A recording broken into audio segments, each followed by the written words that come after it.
Hello friends. जैसा कि मैंने आपको अपने लास्ट वीडियो में दिखाया था कि मेरे पास ए एंड डी के एक ही मॉडल के दो यूनिट्स हैं। थोड़ा थोड़ा डिफरेंस है, जैसे आप ऊपर वाले में देख रहे होंगे कि इसमें ये साइड पैनल है और इसके अलावा और कोई डिफरेंस नहीं है। दोनों का मॉडल भी सेम है। अगर आप देखें, ऊपर वाले का लिखा है GX-Z7100 EV, that's it, high rigid construction everything. और यहाँ लिखा है GX-Z7100, बस केवल EV नहीं है, यानी वो साइड पैनल्स नहीं है। ऊपर वाला यूनिट जो मैंने उस दिन डेमॉन्स्ट्रेट किया था ऑलरेडी सेल हो चुका है, और नीचे वाला जो यूनिट है ये अभी अवेलेबल है, but this does not have the remote, इसलिए इसकी प्राइसिंग भी थोड़ी सी कम है। अगर आपको रिमोट चाहिए तो we can definitely try to get you a remote, कहीं ना कहीं से मिल ही जाएगा। बाकी डेक दोनों ही ब्रांड न्यू है और बहुत अच्छा परफॉर्म कर रहे हैं। तो ये आपके सामने मेरा दूसरा वाला मॉडल है, दूसरा वाला यूनिट है रादर, ए एंड डी का GX-Z7100। इसमें EV नहीं लिखा, यानी वो साइड के पैनल्स नहीं हैं, which are mostly cosmetic kind of thing, उनको खूबसूरत दिखने के लिए। बाकी डेक्स दोनों ही एज गुड एज न्यू है। तो एक ये यूनिट भी मेरे पास अवेलेबल है। मैंने कहा कि मैं इसको भी आपको ब्रीफली बता दूं कि this is available for sale, and here we गो।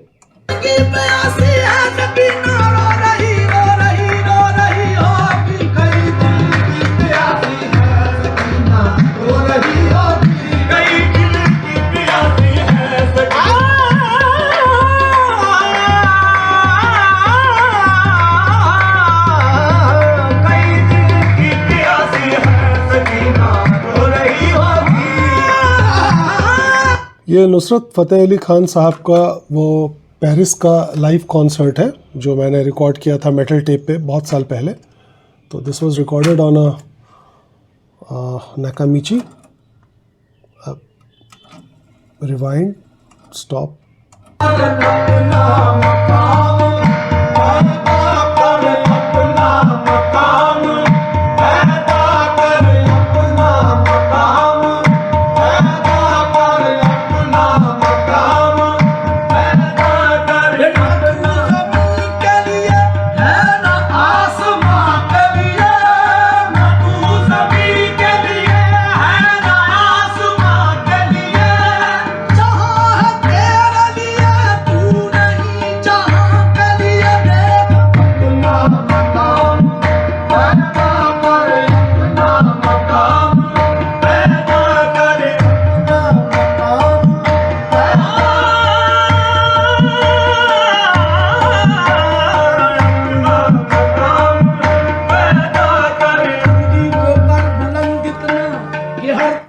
तो there is nothing much to describe about this unit other than the fact that it is a beautiful unit. मैंने इस पर रिकॉर्डिंग वगैरह सब कुछ करके देख लिया है। तो if you are interested you can always contact me and I can give you a good price which will justify the condition, price which will justify the performance, price which will justify the longevity of the product.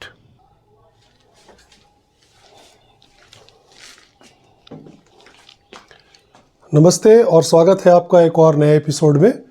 पिछले episode में मैंने आपको A and D यानी acai की एक specialised product line का एक cassette deck दिखाया था, 3 head cassette deck, which had all the capabilities of a great machine. जो भी एक टॉप एंड कैसेट डेक में फीचर्स होते हैं वो सारे फीचर्स इस डेक में थे। तो मेरे पास इसके 2 यूनिट्स हैं। पहला वाला और दूसरे वाले में कोई अंतर नहीं है सिवाय एक कॉस्मेटिक चेंज के, कि पहले वाले में साइड पैनल्स हैं और मेरे पास दोनों को ऑपरेट करने के लिए एट द मोमेंट केवल एक ही रिमोट कंट्रोल था। तो जो फर्स्ट यूनिट जो मैंने 2 दिन पहले डेमॉन्स्ट्रेट की थी, रिमोट कंट्रोल के साथ वो यूनिट सेल हो गई। अब जो मेरे पास बचा है उसमें साइड पैनल नहीं है, which doesn't add any benefit to the sound, और उसमें रिमोट मेरे पास नहीं है। तो रिमोट ना होने की वजह से उसकी प्राइसिंग थोड़ी कम है और जो लोग उस यूनिट को लेना चाहते हैं, जो मैंने अभी अभी आपको डिमॉन्स्ट्रेट करके दिखाया, उसे आप ख़रीद सकते हैं। और इसके अलावा डेक्स की बात अब मैं नहीं करूँगा। अब मैं आपसे एक बहुत इम्पॉर्टेंट बात करने जा रहा हूँ कि अगर हमारे पास बहुत सारे टेप्स हो जाएं, आपने देखा होगा कि बरसात के मौसम में खास करके जब भी आप अपने कैसेट्स निकालते हैं तो उनकी जो रील होती है वो आपस में चिपक गई होती है, बहुत फास्ट फॉरवर्ड रिवाइंड में बहुत दिक्कत होती है, साउंड में बहुत ड्रॉप आ जाता है, और अच्छे भले कैसेट्स जो हमने पिछले सीज़न में अच्छे सुने थे वो अब अच्छे नहीं बज रहे। ये प्रॉब्लम उन जगहों पे ज़्यादा होती है जहाँ ह्यूमिडिटी काफ़ी हाई है, जैसे मुंबई वगैरह में, चेन्नई में, जो भी समुद्र के किनारे के कोस्टल एरियाज़ हैं। ये प्रॉब्लम दिल्ली में थोड़ी कम है, लेकिन यहाँ भी ये प्रॉब्लम बढ़ जाती है, खास करके बरसात के दिनों में। और इस साल तो जो बारिश हुई है दिल्ली में, बहुत बारिश हुई है, तो इसमें बहुत से टेप्स ख़राब होने का डर रहता है। टेप्स के अलावा अगर आपके इक्विपमेंट्स हैं जो आपने बहुत दिनों से चलाए नहीं है, जैसे कोई एम्पलीफायर है जो आज से 4-5 महीना पहले आपने ऑन किया था और उसके बाद से आपने उसको ऑन ही नहीं किया, और जुलाई, अगस्त, सितंबर के पूरे महीने में वो बंद रहा, आप अचानक एक दिन उसको नवंबर में चलाएंगे, उसमें बड़ी सारी कार्बन की खरखराहट, डिस्टॉर्शन, बहुत तरह का नॉइज़ आएगा और आप समझने में आपको बड़ी दिक्कत होगी कि बैठे बिठाए अचानक ये क्या हो गया। तो एक बहुत अच्छी सलाह मैं आपको आज देना चाहता हूँ इस वीडियो के माध्यम से। There is something called humidifier.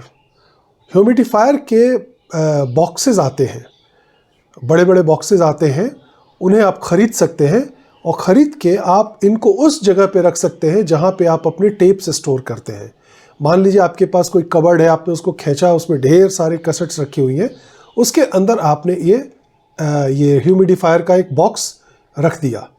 तो ह्यूमिडिफायर क्या करता है, उस कबर्ड के अंदर जो भी ह्यूमिडिटी है उसको वो एब्जॉर्ब करता है और उस ह्यूमिडिटी को आपके वैल्यूएबल टेप्स पे ट्रांसफ़र नहीं होने देता और आपके टेप्स की लाइफ बचाता है। एक ह्यूमिडिफायर का अगर आप ऊपर का टॉप खोल दें, यानी उसको एक्टिवेट कर दें, तो वो तकरीबन 60-70 दिन चलता है।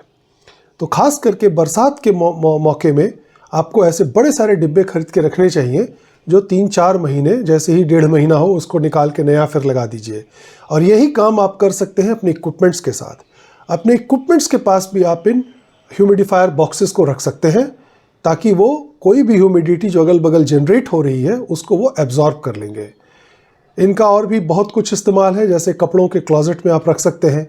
बरसात में जो कपड़ों से एक अजीब सी स्मेल आने लगती है, या जहाँ खाने पीने की सूखी चीज़ें रखते हैं, सेवरीज़ हैं, बिस्किट्स हैं, मिक्सचर्स हैं, वहाँ पे भी आप इसको रख सकते हैं ताकि ह्यूमिडिटी उनको नुकसान न करे। गरज ये कि ह्यूमिडिटी से जितना नुकसान इलेक्ट्रॉनिक्स का होता है उतना नुकसान किसी का नहीं होता। और अपने टेप्स को बचाने के लिए इतने सारे टेप्स हम इतनी मेहनत से बनाते हैं, क्रोम, मेटल, जाने क्या क्या पे रिकॉर्डिंग करते हैं, कराते हैं, और फिर अगर वो बैठे बिठाए ख़राब होने लगे तो उससे बड़ा दुख और कुछ नहीं। तो उसके लिए मैं आपको एक ये दिखाता हूँ। This is something called Absorbia. ये एक बॉक्स है जो 2 महीने चलेगा। तो आप इसके ढक्कन को खोलें और ऊपर एक एल्युमिनियम की फॉयल है, उसको रिमूव कर दें। उसको रिमूव करने के बाद जब आप उसको कबर्ड में रख देंगे या कहीं रख देंगे तो ये फिर अपना काम करने लगेगा और आसपास जो हवा में नमी है उसको ये सोखने लगेगा। तो ये मैं आपको बताना चाहता था कि ये मुझे एक बात पता थी, तो मैंने कहा मैं आप लोगों को भी बताऊं कि आप भी अपने टेप्स को सुरक्षित कर सकें, अपने इक्विपमेंट्स को सुरक्षित कर सकें। अपने एम्पलीफायर के बगल में रख दें जिसे यूज़ नहीं करते, या अपने ट्यूनर के बगल में रख दें, छोड़ दें, लंबा यूज़ नहीं करते, तो भी कोई ख़ास प्रॉब्लम नहीं होगी। दूसरा, वीडियो बहुत छोटा हो जाता अगर मैं सिर्फ इसकी ही बात करता, तो इसलिए मैंने अपने A&D के दूसरे वाले कैसेट डेक की भी बात कर दी है, आपको दिखा दिया है। आपको अच्छी तरह पता है कि उसके फीचर्स क्या है, कैसे रिकॉर्ड करता है। और मैं जो भी प्राइजेस कोट करता हूँ वो केवल डेक के नहीं होते, वो डेक के अलावा उसकी क्वालिटी के होते हैं और एक गारंटी के होते हैं कि वो आपको लंबे समय तक बिना किसी बाधा के सर्व करेगा। मैं खुद भी बहुत सोच समझ के चीज़ों को ख़रीदता लेता हूँ और प्रीमियम पे करता हूँ to get the best units at my place, so that I can offer you nothing but the best. Keeping price apart, what I offer is nothing but the best, and I always stand behind my products. So see you in the next video. If you are interested in buying the other unit of A&D, you can always contact me. Namaste.